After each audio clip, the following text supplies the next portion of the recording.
262 press conference, where this Saturday night, a new lightweight champion will be crowned in the main event, right here in Houston, Texas. But first, a fantastic co-main event in the 155-pound division. First to the stage, one of the hottest lightweights in the world today, riding a 6-fight win streak into this H-Town showdown. Here is Beneil Dariush.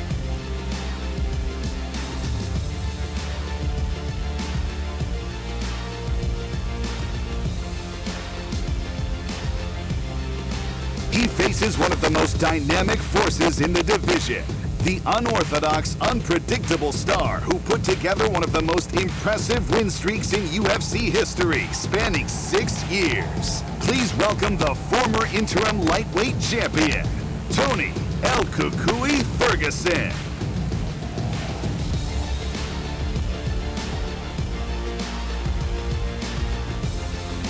And in the main event, the vacant UFC lightweight championship will have a new title holder by night's end. Here is a man who burst onto the UFC scene in January with a jaw-dropping knockout of Dan Hooker, a champion in nearly every organization he competes in. This is Iron Michael Chandler.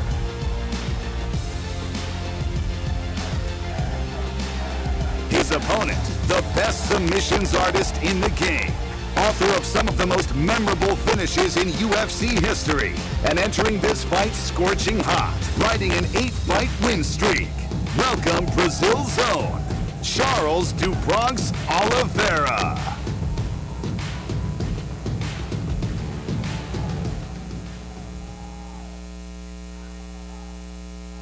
What's up, Houston? How are you guys? Thanks for coming out today. We appreciate it. It's good to be back. Thank you. What do you got, buddy? Start with you, Michael. I want to ask you, I mean, this is a crazy journey, right? Like 9 months ago, you're fighting for another organization. Now you're here for the UFC Undisputed title. So I just wonder what the feel is like. I mean, at this moment, does it still feel a little bit weird, or does it feel like this was my destiny all along? Man, it feels like, it feels like this is the way it was supposed to be scripted the entire time. A lot of ups, a couple downs, but every road led me here, and honestly, as soon as I made the decision, as soon as that door just crept open a little bit, I said I was going to come in, I was going to kick the door down and showcase my skills and prove that what I have been saying over the last decade, that I believe I'm the best lightweight on the planet, and on Saturday night I get to prove that. So obviously your resume speaks for itself and what you've done up to this point, but there are some people out there that say, well, the guy doesn't deserve it. He spent 2.5 minutes in the UFC. Why is he fighting for a title? So what do you say? I mean, do you make the argument that, no, I absolutely 100% deserve it, or do you feel there's a little good fortune, maybe some luck, something like that helped out? These days, the word deserve is a hard one to quantify. I've been in this sport for over a decade. It could be 13 years in August. My resume does speak for itself. I have dismantled 2 former UFC champions. So I love my resume, I love my past, I love my ups, and I love my downs. I think the show that I put on against Dan Hooker, doing in 2.5 minutes what Dustin Poirier couldn't do in 25, what Paul Felder couldn't do in 25 minutes, I believe that was indicative of getting this title shot, not to mention the fact that I came in right away, kicked down the door, said yes to every opportunity, showed up with my work boots on, just like my dad did as a union carpenter for the last 40 years. And I show up, I'm a working man, I'm going to say yes when you call. And one last thing for you, Mike. I mean, you mentioned fighting 2 former UFC champions. So I'm just curious to the matchup itself. When you look at it stylistically, where does Charles Oliveira rank in terms of dangerous opponents that you face? Is he the most dangerous opponent you face? I think you got to put him up there as probably the most dangerous opponent. Not just that. I don't look at the skills that Charles brings to the table. I don't look at the record. I don't look at the submission wins. I don't look at the records that he has right now. I look at the fact that he's had some lost streaks. I look at the fact that he's been in the UFC for almost as long as I've been fighting. He was just a young kid from Brazil with a glimmer in his eye, hoping to be a UFC champion one day. All of a sudden, he gets that opportunity, and you think I'm going to be able to take that away from him. So I know we're going to see the best Charles Oliveira on Saturday night. I expect that. The fans here in Houston, Texas, at the Toyota Center expect that, and we're going to put on a phenomenal show. Thanks, Mike. I appreciate it. Charles, I want to speak to you as well. A completely different path for you. As you said, 10 years in the UFC. So can you put into words what this moment means to you, this opportunity to finally fight for a UFC title? Charles, eu quero fazer essa pergunta para você. Um caminho completamente diferente do Chandler. Você está aqui há quase 10 anos. Como é que foi o caminho para chegar até aqui? São 11 anos, vai fazer 11 anos de história, né, dentro do UFC. Acertei, errei, aprendi. Estou muito feliz com a oportunidade que estou tendo hoje. It's been 11 years. There were losses. I heard and I learned, and I'm really happy for this opportunity. Was there ever any moment along the way where you thought, I'm never going to fight for a title? I mean, I'm a great fighter, I've got a great record, but I'm just not going to be a UFC champion? Teve algum momento que você, sabendo que é um grande lutador, pensou que você jamais lutaria por esse título? Lógico que não, com certeza, isso nunca ia acontecer na minha cabeça. Eu entrei no UFC, como entrei, falei para fazer história, eu venho fazendo história dentro do Ultimate, eu sabia que é a minha oportunidade de chegar. No, I never had a doubt. I knew someday I'd get it. I knew someday I'd fight for this title. Lastly, stylistically, I just want to ask you, I mean, we know what Michael brings to the table in terms of power, striking, great wrestling as well. Do you believe that he'll be willing to engage you in grappling, or do you feel like this is going to be largely a stand-up fight? Estilisticamente, você sabe o que o Michael Chandler traz para a mesa? É muito forte, bom striker. Você acha que ele vai concordar em disputar a parte de grappling com você? O Michael é um cara duríssimo, merece todo o respeito do mundo, campeão do Bellator, tem uma grande história, um cara que é muito duro na parte, pega muito duro em pé, é um cara que trabalha bastante o wrestling, com certeza ele está vindo muito bem, pronto para a luta, mas é como eu falei, eu também estou 100% pronto para a luta e vai ser uma guerra. Yeah, Michael Chandler is a very good athlete, very powerful, very good. He was Bellator champion, and I'm sure that he's going to bring his best game to the fight. Thanks. Appreciate y'all. Dan, just lastly for you, obviously we know the reason the title is vacant is because Khabib Nurmagomedov walked away, one of the greatest of all time. Do you think either one of these guys is going to have more to prove after? He's a fucking bitch. He's a fucking pussy. Sorry to interrupt you. I'm going to dedicate this fucking song called Mask Off. Chase a check, never chase a bitch. That's Khabib.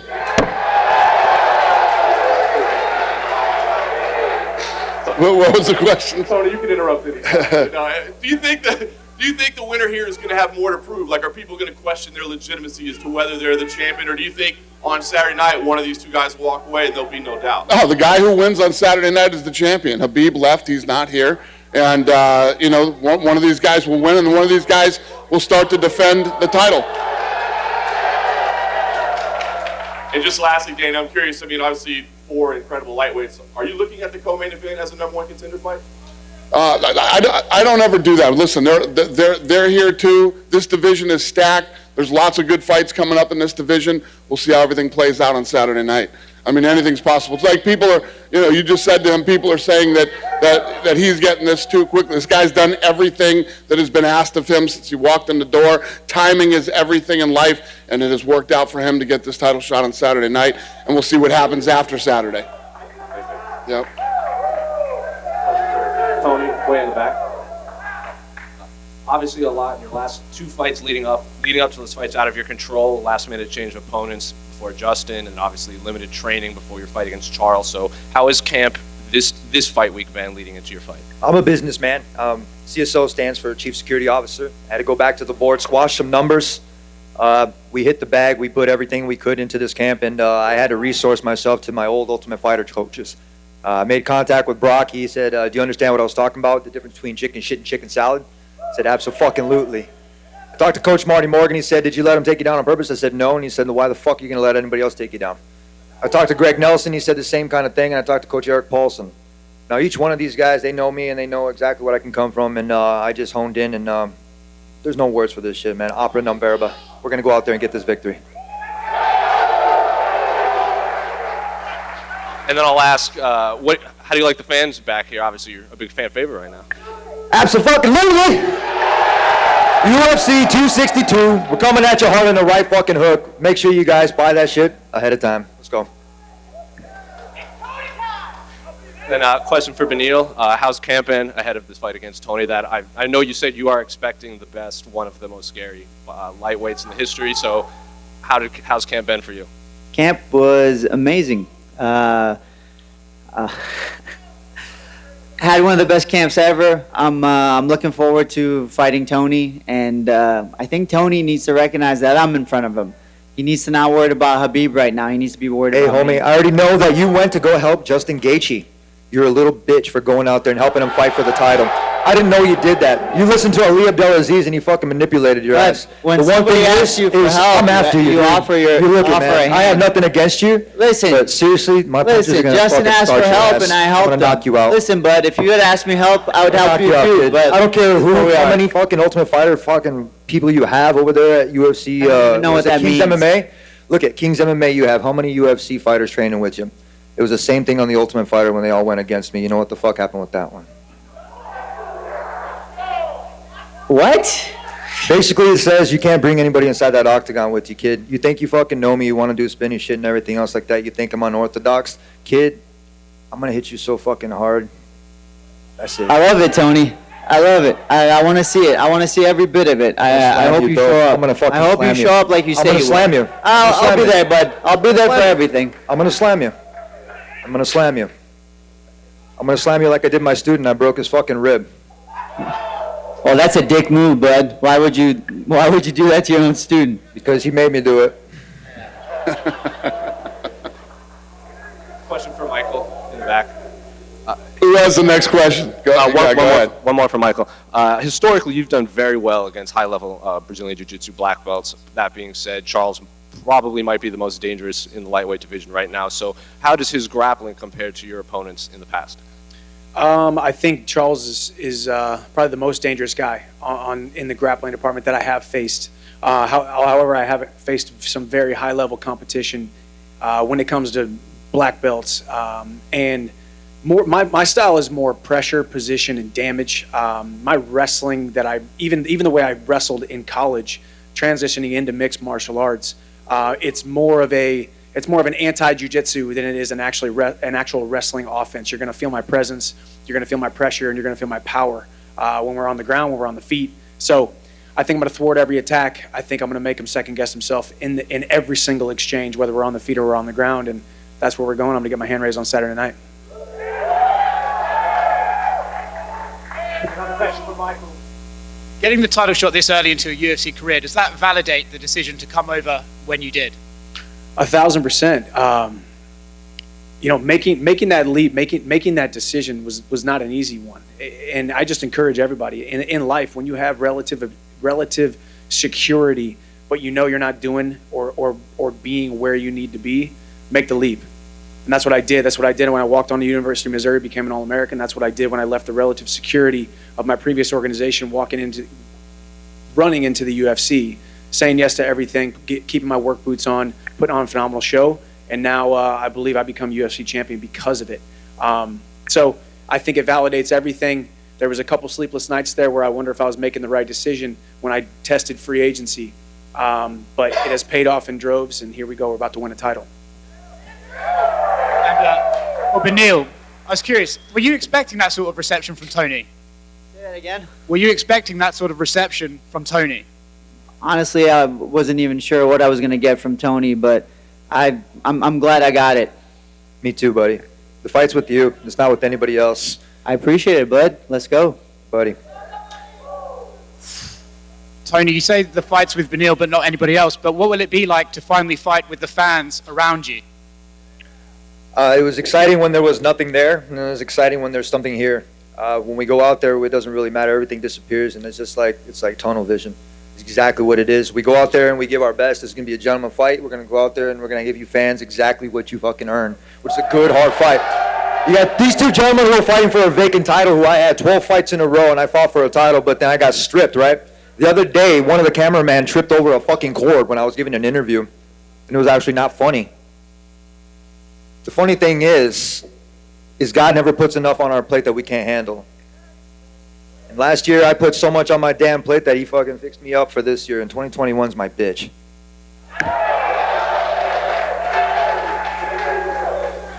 Mark, go ahead. Over here for Mike Chandler. I just want to, has life changed for you at all since that big knockout over Hooker? Obviously, it was your UFC debut. What has changed, if anything? A couple of things on the surface level, a couple more followers, a couple more fans, a couple more pats on the back, a couple more affirmations thrown my way. But you got to keep the main thing, which is what I've done since I was 13 years old, dedicating myself to my craft. So life has changed in a lot of ways. There's a bigger spotlight, a bigger platform, a bigger opportunity, and now getting this title shot. obviously things have changed since. So just blessed to be in this position, and I feel great about it. I feel like I'm just now scratching the surface. I feel like I got another couple years of having a blast right here in the UFC. Does any part of you make you regret, like, maybe not coming over to the UFC sooner? No, it's a great question because, 2 years ago, 4 years ago, and I told Dana this when we had that conversation. I said 2 years ago, 4 years ago, I wouldn't have been the man, the competitor, the champion that you deserve to have under your banner. I wouldn't have been that man. Now I am that man. Now I am that guy. And I think that performance at UFC 257 proved that. I think the way that I've handled everything thus far has proved that. And at this point, as I said, I feel like I'm still just scratching the surface. And I think timing is everything in life, and the doors stay closed for the right amount of time until they're ready to be opened. And that door opened at the exact right time and under the perfect circumstances. And you talk about this title shot. I'm just a beneficiary of some interesting circumstances with Khabib retiring, Poirier and Conor having their trilogy. So he could not have scripted it any better. It's perfect. Thanks. You fucking dodged me too, Chandler. Hey, that's not true. You're a bitch. Every fucking person out here except for this guy right here that's sitting next to me. Hey, that's not true. I'm gonna be real, man. Tony. The other side, those are the other You could have fought me over here at January this side's 23rd. victory You table. could have fought me January 23rd, and I would have done the same thing to you. Hey, man, you fucking said no, man. I'm gonna be real. You got this shit handed to you. You got Dana White privilege. Tony. Thanks, Dana. It's all love, baby. Goodness.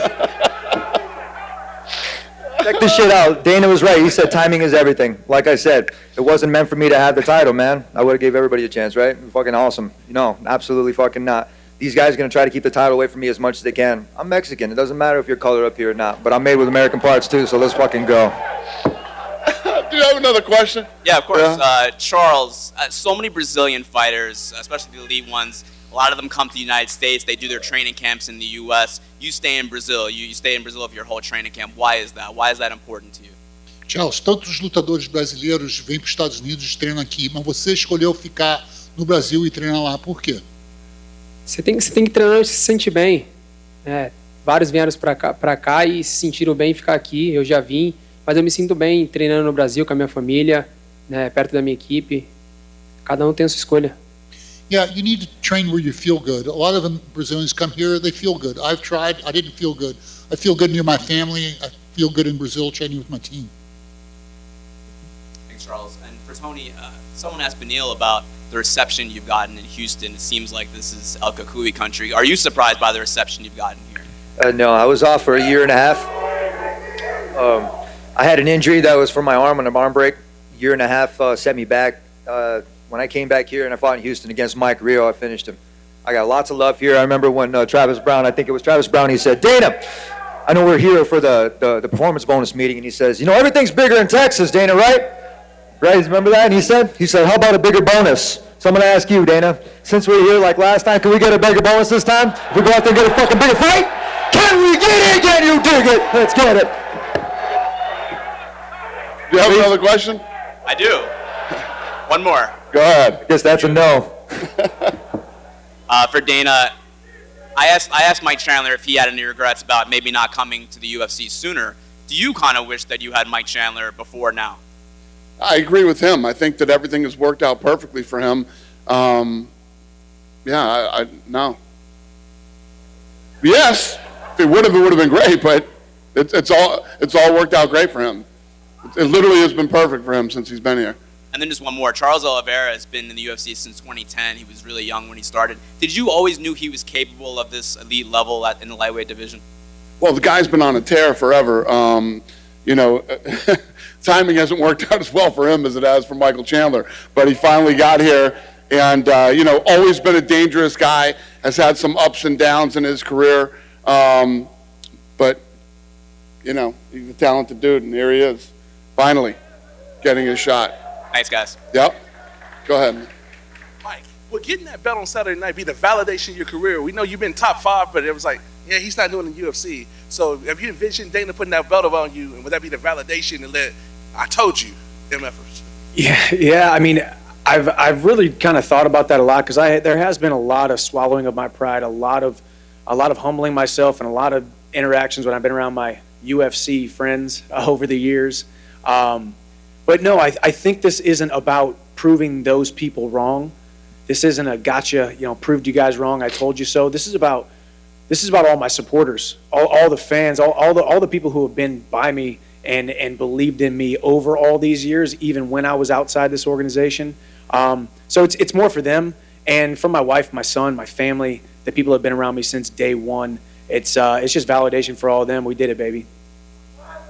You alluded earlier about scratching the surface. So when you see your name on that banner, is that about being that pay-per-view guy? Is that what you mean by breaking out and scratching the surface, since we hadn't seen the best of you yet? I don't think so. I think you've only seen 2.5 minutes of me perform inside the octagon. I think Saturday night we'll get a couple more minutes for sure.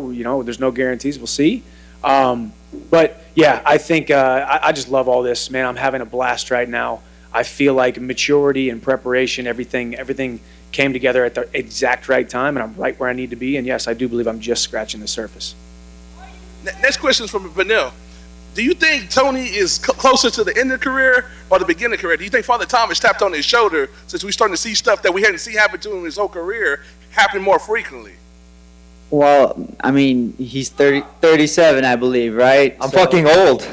Yeah, I mean, Still beating the shit out of these youngsters. I'm not that young either, but obviously we're at the latter end of our careers. But that's you, brother. That's you. Thanks. That's bud. all quits on you, man. Yeah. I can see it in your face. Okay. That's fear right there. No, that's fear. In my opinion, it's the latter end of his career, but it still could be the best part of his career. It just depends on him. I still haven't even hit my prime yet. And we know you're a quiet guy by nature. What do you think about the trash talking back and forth? Listen, I just don't understand the guy. He says, "Oh, it's because I'm Mexican." Bro, Canelo is one of the highest paid athletes because he's Mexican. And it's like, I was born in Iran, a Syrian American living in America. Like, there's no issue. Like, quit making it about race. Quit trying to find something to complain about. Just show up and fight. Fear. That's what you're gonna hear. Next one to Tony. I know you're a Canelo fan. Did you like that performance last week? I didn't watch. I was too busy training. I didn't watch it. I was busy training. I was pushing a truck or fucking pulling something or like slamming something or doing something, losing weight or doing things that obviously, check this out. I don't take vacations. Look at Kobe said the same thing. He went to Goat Mountain. He fucking, this is off of something I listened to, and he went back to his resources, and he was saying these times right now, he's like, if you're spending time on vacation, you're watching these things out there, you're not doing what you're supposed to do. I went out there the other day when UFC came to film me, right? Check this out. And I told him, I was like, check this out. Film my gloves right there. You get some B-reel right there. And right there I had 225 on the rack, right? I had 225 on a deadlift bar, and I started hitting traps. And I told him straight up, I was like, hey, they're like, why don't you tell us that you're going to do this? I said, I'll get 1,000 before the day's done. So I had 225 on a trap bar. Took me about 4 hours. Would it be safe to say that this is El Kukui 2.0?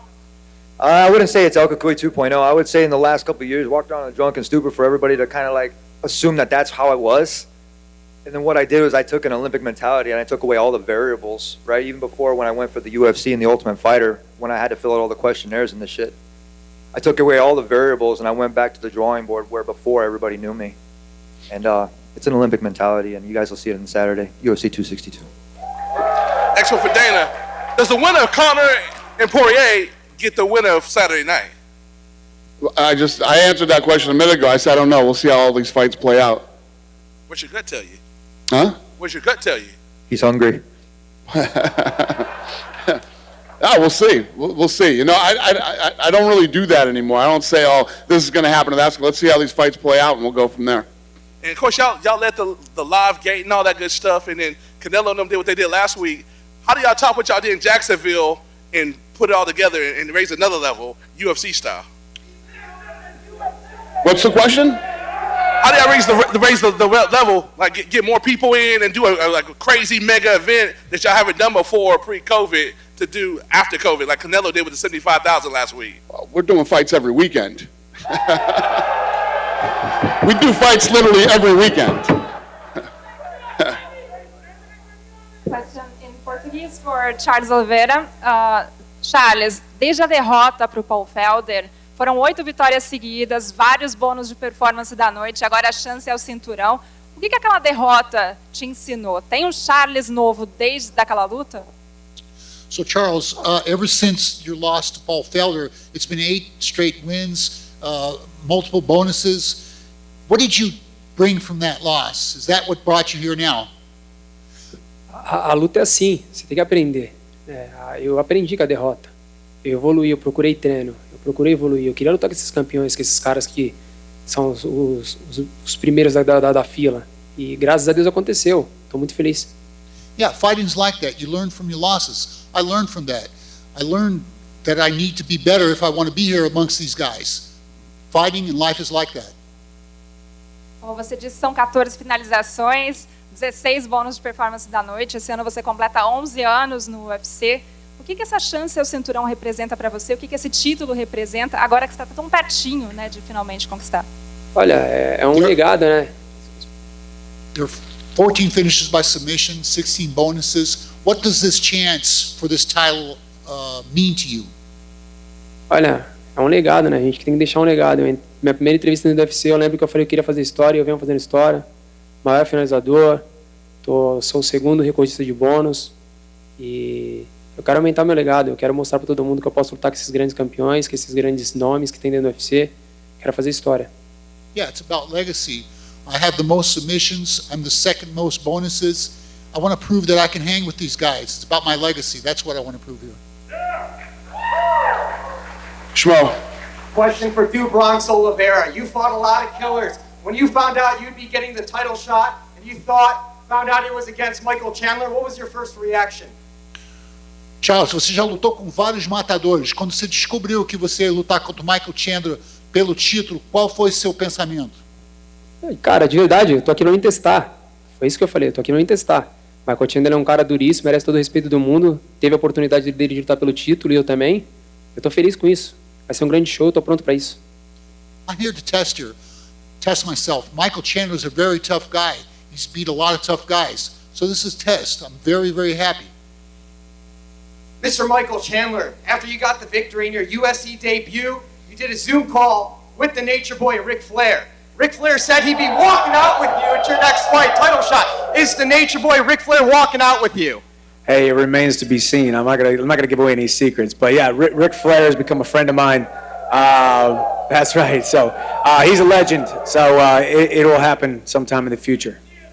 Last question for Dana. What are the chances in the next 6 months the UFC will go international again for a pay-per-view fight? I don't know. It's going to depend on how this whole thing plays out. Obviously, we're doing Houston, then we go to Arizona, then we go to Vegas. I don't know anything beyond that. Hopefully it opens up, and hopefully we're going international again and all over the rest of the country, but I have no idea right now. This will be the last question right here. What do you got, buddy? Charles, você acabou de responder a importância desse cinturão para você. E eu gostaria que você me dissesse qual a importância desse cinturão para o MMA do Brasil. Charles, you've already answered us that how important it is for you to win this title. I'd like to know, what do you think? How important do you think it is for Brazil, for the fighters in Brazil? É como eu falei agora, né? Eu quero fazer história. Eu quero que meu nome, né, entre no Brasil como os grandes campeões foram, né? Anderson Silva, José Aldo, entre outros. Eu quero que meu nome também esteja lá, né? Como um grande campeão, do jeito que eu sou, humilde, respeitador, lutando com esses grandes nomes que estão aqui hoje. It's about history. You know, I want to be like all the other great champions from Brazil, like Anderson, like José Aldo, with my humility, with my attitude. It's about history.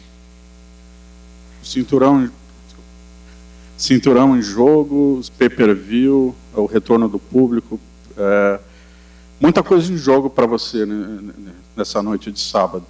Como foi para você lidar com toda essa mudança durante a semana? O que mudou? Muita pressão, muita entrevista? The belt, the title, pay-per-view, second fight with the public after the pandemic. What does this all mean to you? How much did it influence you during this week? Cara, de verdade, estou curtindo meu momento, estou aproveitando meu momento. Eu lutei com grandes nomes, né? Eu já cheguei a lutar com grandes nomes, são 8 vitórias seguidas, né? Então, eu estou tranquilo da minha luta, eu estou tranquilo com tudo que vem acontecendo. É a volta ao público, vai ser show de bola, a gente vai estar todo mundo lá para dar um grande show para todos vocês. O cara está perfeito, o UFC 262 vai ser perfeito. Truly, I'm coming off 8 straight wins, you know, against tough guys. It's going to be great. I was ready for it. I'm ready for it. It's going to be beautiful.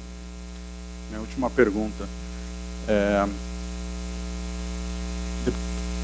Não, o que eu queria saber de verdade, Charles, é toda essa enfim, a sua evolução nos últimos anos, são 11 anos, qual mensagem você deixaria? Por que foi possível para você chegar a esse ponto depois de 11 anos? Qual foi a chave? Qual foi o grande aprendizado? Primeiro, fé. After 11 years with all this evolution, what was the key to get you here? How did you surpass all these difficulties? Primeiro, fé. Você acreditar em Deus. Depois, a minha filha, a minha família, a todos os fãs que acreditam em mim, a todas as lutas que eu fiz, ao meu time. Sou muito grato ao meu time, essas pessoas que estão na minha frente. Eu tenho orgulho de representar o Macaco de Team, futebol de Lima, e está crescendo cada vez mais. It's about faith. First of all, in God. It's about my family, about my team, about the people in front of me, about the fans. That's what motivates me. We're going to pull this stuff out of here and square these guys off for some photo ops. Thank you, Houston. We appreciate you.